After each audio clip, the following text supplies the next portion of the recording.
আমি একটা মানুষ কখন কি রান্না করে কি খাই না খাই তার কোনো ঠিক নেই। বিশ্বাস করেন একদম মন চায় না যে আমি রান্না করি।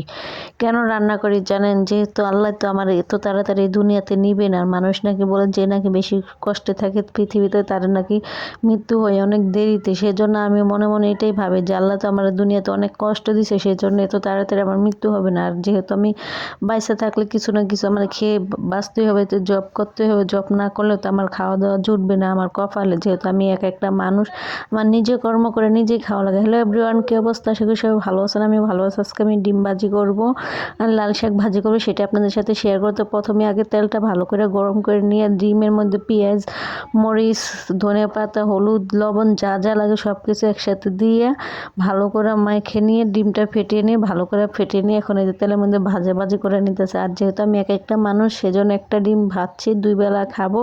আর ডিম ভাজা এরকম একটা আমি পছন্দ করি না, ডিম অমলেট এটাই আমি পছন্দ করি। তারপর কি করব, যেহেতু 2 বেলা নিতে হবে সেজন্য একটা ডিম দেখে অমলেট করলে তো 1 বেলা খাওয়া হবে, সেজন্য 2 বেলা করার জন্য সব কিছু দিয়ে সব মিক্স করে ভেজে এখন নামিয়ে নিয়েছি। যে এখন লাল শাকটা বসে নিয়েছি। কালকে 2 মুঠা শাক 20 টাকা দিয়ে আনছি। আমার তো শাকই খুবই পছন্দ। যারা ভিডিওতে যা দেখেন তারাই শুধু বলুন যে আপু আপনি খালি শাকই খান শাকই খান। হ্যাঁ ভাই, আমি শাকই খাই। আমি গরিব মানুষ, আমার অত ভালো মন্দ খাওয়ার সামর্থ্য নেই। আমি যখন যেটা পাই তখন সেটাই খাই। শাক এখন একটু সস্তা যাইতেছে, সেজন্য শাকটাই বেশি খাই। আর শাকটা বেশি খাওয়া ভালো। ডাক্তাররা সবসময় কি বলে যে শাক সবজি খাওয়া ভালো।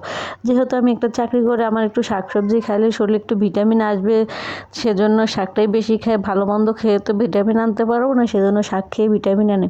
তো শাকটা সবগুলো একসাথে দিয়ে যে লবণ দিয়ে দিচ্ছি পরিমাণ মতো দিয়ে এখন ঢাকনাটা উঠে নিয়ে এখন ভালো করে লাড়াচাড়া দিয়েছে। দেখেন শাকের মধ্যে কত পরিমাণ ঝোল বেরিয়েছে, কতগুলো শাক দেখেছে এখন কটু হয়েছে। এই শাক আমি 3 বেলা খাবো। বা বেসালার মানুষ যখন যা পায় তখন তাই খেয়ে। এখন শাকটা একটু নামিয়ে ভাতটা সেকা দিয়ে নিয়েছে। ভাত সেকা না দিলে তো আমার কাছে একটু ভালো লাগে না। ভাত সেকা আমি সবসময় দিই। তো শাকটা নামিয়ে শাকের পানিটা একটু ছেঁকে নিয়েছি। যে দেখেন ভাতের মারগুলো দেখা যায়, মারের মধ্যে শাকের ঝোলটা একটু ছেঁকে নিয়েছে। যেহেতু ভাজি করে অনেক পানি বেরিয়েছে, সেজন্য এগুলো ফালে দিয়েছে। যে পেঁয়াজ, মরিচ, রসুন সব কিছু একসাথে দিয়ে ভালো করে ব্রাউন কালার করে ভেজে নিয়েছে। নিয়ে যে শাকগুলো ঢেকে দিয়েছে। এভাবে ঢেকে দিলে কি হয় জানেন? তেলটা নাকি আর উড়া যায় না। আমি সবসময় আমার শ্বশুরবাড়িতে এই কথাটা শুনছি, যখন নাকি শাকে বা যে কোনো জিনিসে বাগার দিলে তেলটা নাকি উড়ে যায়, সেজন্য সাথে সাথে ঢাকনাটা দিলে কি হয় তেলটা বসে যায়। সেজন্য আমি সেই অভ্যাসটা এখনো মনে রাখছি। শ্বশুরবাড়ি নাইতে কি হয়েছে এখন তো, তারপরে তো অভ্যাসটার পরিবর্তন করতে পারি না, তাই না? আল্লাহ চাইলে একদিন একদিন আবার সব কিছু ঠিক হয়ে যাবেই। আর আপনারা যদি দোয়া করেন, আপনাদের যদি সহযোগিতা থাকে, তাহলে আমি আর আস্তে আস্তে সব কিছু ঠিক করে ফেলাবো। তো আজকের ভিডিওটা আমার কেমন লাগছে অবশ্যই কমেন্টস করে জানাবেন। আর পরবর্তী আর একটা নতুন ভিডিও নিয়ে চলে আসবো। আজকে এই পর্যন্তই লাল শাকের ভিডিও। আল্লাহ হাফেজ।